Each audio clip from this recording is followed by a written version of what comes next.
Aaron Rodgers and Russell Wilson yesterday. Carson Wentz today. All right, that's okay. This is interesting. Carson Wentz going to the Washington Commanders. First time I've said that, by the way. Washington Commanders. Called them the football team last time around. For 2 third-round picks plus a swap of second-round picks in the deal, and one of the third-round picks can become a second-round pick. How much of an upgrade is this for, say, Terry McLaurin, who's probably the most relevant player to talk about here? Heath, first of all, everyone's here. Dave, Heath, Jamie, thank you guys for being here. Heath, what do you think? Is this an upgrade for Terry McLaurin? Are you going to move him up or down or stay the same in the rankings? Oh, yeah. I mean, I think when you read off the list of names, Taylor Heineke, Dwayne Haskins, Alex Smith, Case Keenum, Kyle Allen, Colt McCoy, Garrett Gilbert, those are the quarterbacks who have thrown passes in the NFL to Terry McLaurin. This is an upgrade. I bumped him up a couple spots. I had him 15th in my wide receiver projections. He moved up 3 spots to 12th. He's somewhere in that high end number 2, maybe borderline number 1 range. This gives him a better floor and a little more upside. Anyone agree, disagree? He's not that high for me. He'll probably be as high as 15. It's definitely an upgrade over Taylor Heineke, and just hopefully Carson Wentz can somewhat resurrect himself. It's hard to expect. He's 29. He's not 22 anymore. And so, injuries, the mental aspect of the game may have just, totally wrecked what was a promising prospect once upon a time and caused you to call Heath an idiot moron. But I do think that, Wentz will hopefully, realize that this is probably his last chance to still be a starter in the NFL. Going back to the NFC East might help. Change of scenery could be good for him. But, last year was a complete disaster from what the Colts expected. Obviously, the compensation that they gave up.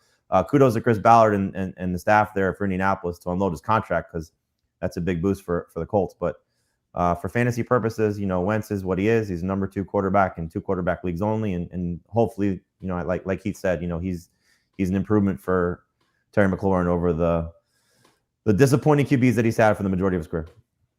Okay. And then I have been long waxing poetic about how outside receivers have done from Carson Wentz. And over the last 2 seasons, just in terms of touchdowns, it's worked out that way. 24 touchdowns just to wide receivers, period, from Carson Wentz the last 2 seasons.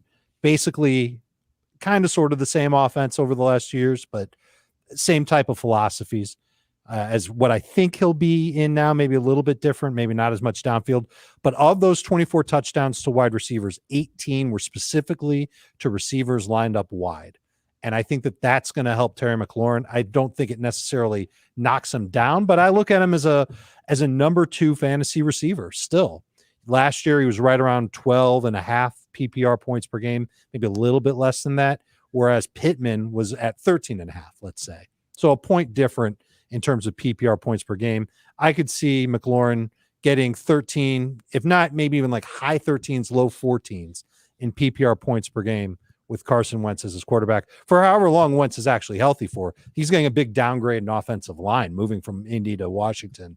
That's going to be a problem for a guy who's had a hard time staying healthy. I also think we're going to see Washington still probably invest in the rookie too. I mean, Wentz is clearly not the long-term answer. So if they get the right player at the right pick, it's certainly not out of the question for them to, go after one of the quarterbacks, because bringing in competition for Wentz probably be smart. And then obviously trying to find the long-term answer, because Wentz, barring something significant changing, is not going to be the guy 2-3 years down the road for Washington. Would you rather have Terry McLaurin or Jalen Waddle? Waddle. It's not particularly close for me in PPR. Yeah, I've got McLaurin higher.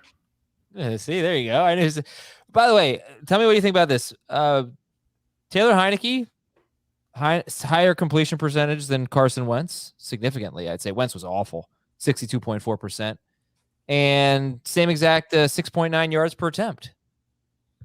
I'm just asking, are we sure this is an upgrade? The touchdowns and interceptions were a big difference. 20 touchdowns, 15 picks for Heineke, 27 touchdowns, 7 interceptions for Wentz. I think I just read that he threw for more than 200 yards twice in the last 7 games of the season, or 8 games of the season. But he barely threw 27 pass attempts per game. They got very run heavy. But look, quarterbacks don't grow on trees, and the Colts, as Jamie, you said how open they were about it at the combine. It was kind of surprising you. I mean, the Colts are kicking this guy out. So I don't know. I guess, Heath, what convinces you that Wentz is actually an upgrade over Heineke? Well, you did state a couple of statistics that would say that Heineke was almost as good as Wentz, but I think Wentz was basically a borderline I mean, he was the epitome of a league average quarterback last year. Their passer ratings were not close. I think it was 95 for Wentz and 85 for Heineke.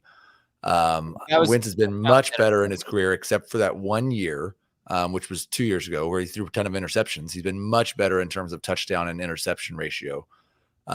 So I just think we've seen enough from Carson Wentz and Taylor Heineke to say that. And even in fantasy, he was pretty much league average. I think he was 16th in fantasy points per game last year. Yes, I think he was. Yeah, he was. He was 16th in 6-point per passing touchdown leagues, 19th in 4-point per passing touchdown leagues. Okay, how about Logan Thomas? Would you rather have Logan Thomas or I'll take the other guy, Alberto? Oh, Alberto. Yeah, I'll have Alberto higher. Well, all right. Let me just play devil's advocate. Every year, people get excited about Russell Wilson's tight end, and it pretty much never works out. And he's got 3 receivers that we like to throw to for the Broncos. I don't know if Alberto is going to be any better than Gerald Everett was. Logan Thomas was a top 5 tight end last time we saw him healthy. And I think he got off to a pretty decent start. I haven't looked at his stats, but he wasn't bad the 3 games he played. Yep. Right. So I think this is a reasonable question here. In fact, is he going to be healthy? Will he even be on this team? Yeah, he's going to be 31 years old before the season starts, and that 2020 season that you're referencing is the only season he's caught even 20 passes in a year. Like, more than he's Alberto. Just not stayed healthy to play. What's that? More than Alberto. Actually, I don't know if that's true. I have no idea how many he caught. I think he probably caught 20 last year. I don't think they should be viewed as that far apart, because I do think Logan Thomas has some value with the way the receiving core stands right now. It's clearly an incomplete group. Yeah. And I've said this, a lot. I hope they go back to using Curtis Samuel kind of the way Carolina used him, and maybe figuring out that he can be, sort of a dual threat. But I think you just look at it like one guy should be ascending.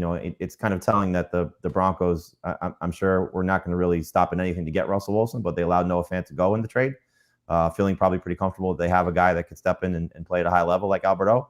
Whereas Logan Thomas, as Heath referenced, he's a former quarterback. They've been sort of lucky that he produced the way that he did in the 2020 season. So he's still a decent player, and he's still going to give you some decent production if he's healthy. But I think you're always looking for upside, and right now Alberto has much more upside.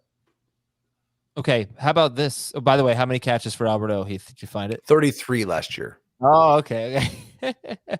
I believe that is more than any 2 years of Logan Thomas's career put together, except for the 2020 season. Right. Okay. So anyway, Michael Pittman last year had 2 fewer targets than Terry McLaurin, but he had, I'm just doing the math in my head, 11 more catches, about 30 more yards, and 1 more touchdown. Michael Pittman had a better year than Terry McLaurin in both non-PPR and full PPR. Dave, how do you feel about Pittman right now without Carson Wentz? I feel pretty terrible. I don't want to trust a guy who this is I was about to say Wentz was the best quarterback that he worked with, but no. Even Phillip Rivers, the shell of Phillip Rivers, felt like that. It feels like he was the better quarterback compared to Wentz. And either way, Pittman wasn't a dynamic fantasy wide receiver. He ended up being like a high-end number 3 guy.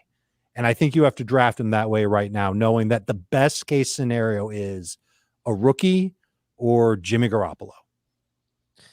Actually, let me see where he finished. He finished 18th, but per game, he was probably. Yeah, I'm thinking per game. Yeah, because he played 17 games. He was 31st in full PPR, probably more like 29th if you remove guys who played 1 or 2 games.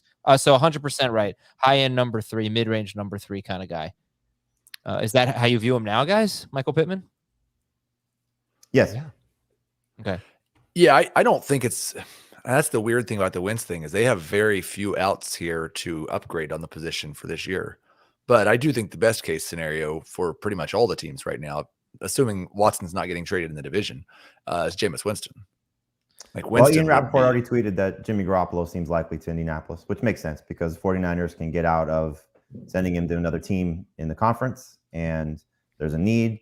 The problem is that the Colts don't have a first-round pick. So are they going to have enough compensation to get Jimmy Garoppolo? But guy coming off shoulder surgery, what's the demand for Jimmy G? So it seems to make some sense that the Colts would send off Carson Wentz.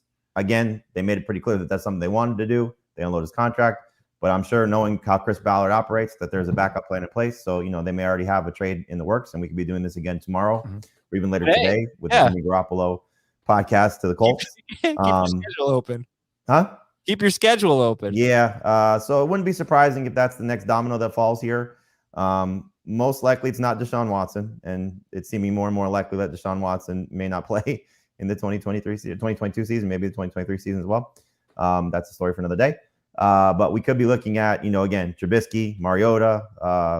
I think the Garoppolo news kind of makes sense because it just kind of seems like it's a likely situation. And I don't know if that necessarily changes the outlook dramatically for a guy like Michael Pittman. Can you name the this will be the sixth one. Last six quarterbacks to start week 1 for the Colts. Can you name all 6 of them? There have been 6 different ones. Or 5 different ones. I can name 4. Wentz, Rivers, Luck, Brissett. Painter? Nope. Is that too far back? Manning? Or was it Brissett that year? Manning's not one of the 6. No. There's gonna be 6 since him. It's 5, but 6 seasons. Okay. You've already named the guy who did it twice, which was Luck. Right. Yeah. Oh, Luck did it twice. For some reason I thought Brissett. No, Brissett took over mid-season. What was his name? Oh, I can almost see him. Peyton Manning, Heath. No. Peyton, you don't know Peyton Manning? Wow. All right, last question for you. 2 more questions. Number 1, any change in value for the running backs, Taylor or Gibson? I think until we see who the quarterback is, for me, no. I think Gibson kind of is, borderline number 1 running back, depending on how you like him and compare him to some of these other guys. So for me, he's like 12 in one format, I think 11 in another. Taylor's still number 1. The offensive line's still great in Indianapolis. I think they're going to find a solution at the quarterback position that's at least on the level of Carson Wentz, if not better.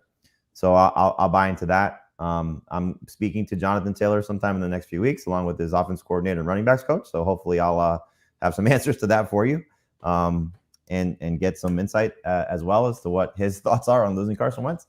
But in any event, I think Taylor is still going to be stud and the first overall selection. Okay, final question here actually is from the chat. It is from Weldon. Question for the 4 of you goats: who would win in a game of Monopoly? Me. Probably not me. If I'm playing board games, I'm likely to be drunk. So I don't play board games sober very often. I'm going to go with Dave. Dave had a lot of confidence when he said, me. So I think I'm going to ride that confidence. Definitely not me. That is a long, boring game. Okay, thanks for tuning in, everybody. Anytime there's breaking news, you know where to go. Subscribe to the YouTube channel, youtube.com/fantasyfootballtoday. Join our Facebook group. And, of course, check out the podcast and tell all your friends. For Dave and Jamie and Heath, I am Adam.